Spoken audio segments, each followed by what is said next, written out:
You are listening to audio from the Decidedly podcast. This episode is a highlight clip from this week's full episode. To listen in on the complete conversation, see the show notes for the link to the complete show. You can help us out by leaving us a 5-star review wherever you listen to podcasts. We appreciate every bit of your support. I'm Morgan McKittrick, your producer, and this is Decidedly.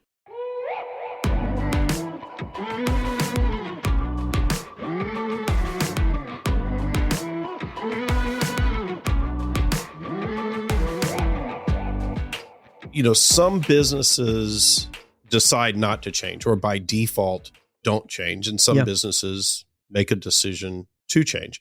Was there anything you noticed in the decision-making process that helped companies be more adaptable to and accepting of change and moving forward versus those that didn't? Well, it's funny because change is not always something that you opt into. Sometimes it's something that's forced upon you. And then it becomes a question not of whether you want to change, but rather whether you're able to adapt to it or if you're going to fall apart.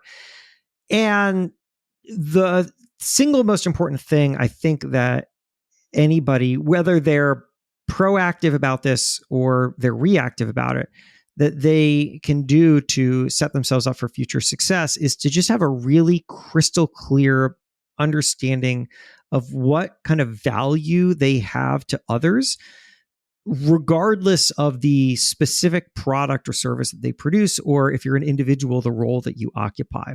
Because it's the difference between a brand called Foodsters, which makes baking mixes and other sweets, saying we are a baking mix company, and them saying we bring joy to people with upgraded sweet baked goods. Which is a real world example. I was talking to Greg Fleischman, the CEO of Foodsters, at a time where the company was going through a big change. And that's what he told me. He said that the way that they stayed focused on the mission was understanding that they bring joy to people with upgraded sweet baked goods. Notice that they bring joy to people with upgraded sweet baked goods does not mean we make baking mixes and we sell them in Whole Foods, right? Like it doesn't mean we are a cookie company. Like it doesn't really matter what the hell the product is, so long as you know what your purpose is.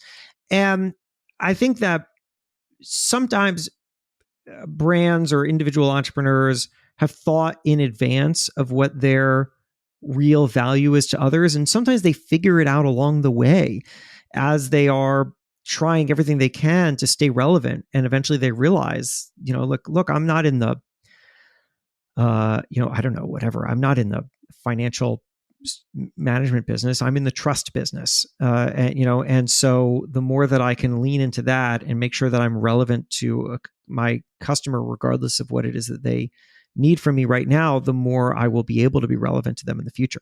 Kind of going back to the why are you in business? And, I think you gave an example in the book about Blockbuster. Yeah. And, maybe they thought they were in the video rental business, but perhaps not. I was telling Sanger, and I wanted to wait and let you tell about the Blockbuster story. Can you share that story a little bit?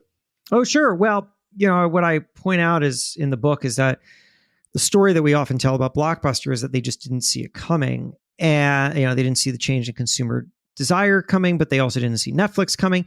But, that's not true. There's a lot of very smart people who ran Blockbuster. They weren't idiots. The problem was that they did see it coming and they couldn't do anything about it, because to do something about it would have meant to make radical change to the business functionally while the business was still doing well. Because if you wait until the pain is so great from something not working anymore or things changing, then you're going to scramble. And you're going to make very bad decisions. I mean, you can see a lot of industries that are scrambling and making very bad decisions. Yes. And a lot of organizations too. Yeah. Mm-hmm. Yes, absolutely. And so what I think, what Blockbuster to me represents is that for a company to not just understand its value, but be able to really live that value and change, means that you need to have buy-in, top to bottom, leadership all the way down, about what your core value is and how your consumer may want that tomorrow. The challenge at Blockbuster was that they understood a digital shift was coming, but they couldn't get their kind of corporate, ownership, which was at first Viacom, and then it became Carl Icahn, basically, who took a significant share of the company, to believe in that. And what they wanted to do was hold firm to the structure that the company already was, rather than say, you know what, we're going to have to sacrifice some value in the short term here to create long-term value. And that means that we all need to structure our own businesses and our own lives in a way in which we're not making that mistake, where we're alert to new changes and we're incentivizing the people who we work with to recognize and react to those changes and start to execute on new ideas so that we are set up for what people need next. Yeah. I had a client who worked at Blockbuster, higher in the organization. And I remember in the sort of the waning days, he was telling me, oh yeah, we're working on a program right now. And the program basically was fiddling at the edges with late fees.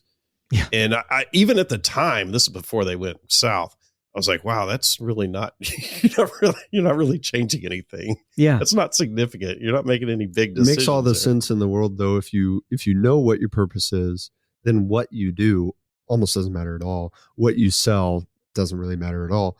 If you have no purpose. If it's aligned with that purpose. Yeah. Well, yeah, of course it will be, right? Yeah. Assuming that if you know what it is and also align, aim at it, what you sell will become aligned with that, in which case who cares what you're selling. Yeah. But if you don't have a purpose, then your purpose by de facto is what you're selling. Yep. Right.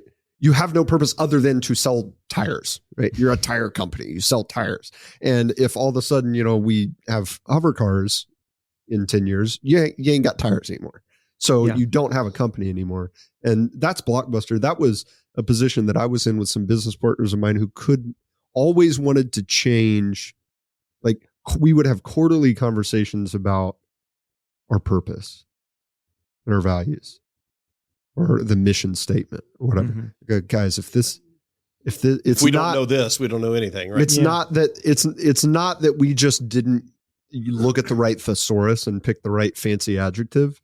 It's that clearly there's something missing with what we're actually aiming at.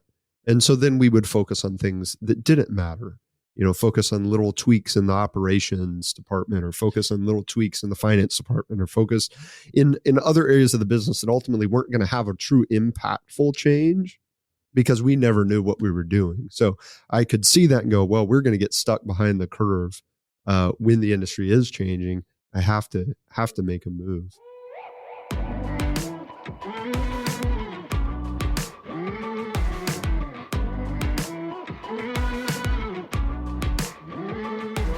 Thanks for making the great decision to listen in to this week's episode highlight. If you want more of what you just heard, see the show notes for the full episode. As always, for the latest decision-making tips, find us on decidedlypodcast.com or on Instagram @decidedlypodcast. And be sure to sign up for our weekly newsletter from the link in the show notes. Don't forget to leave us a 5-star review as well. We read all of your comments, so if you learned some decision-making tips today, let us know. Until next time, this is Decidedly.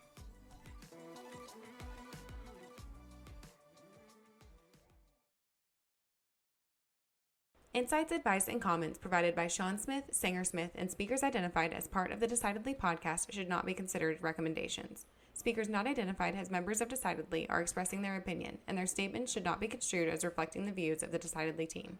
This podcast is produced solely for informational purposes, not personalized advice.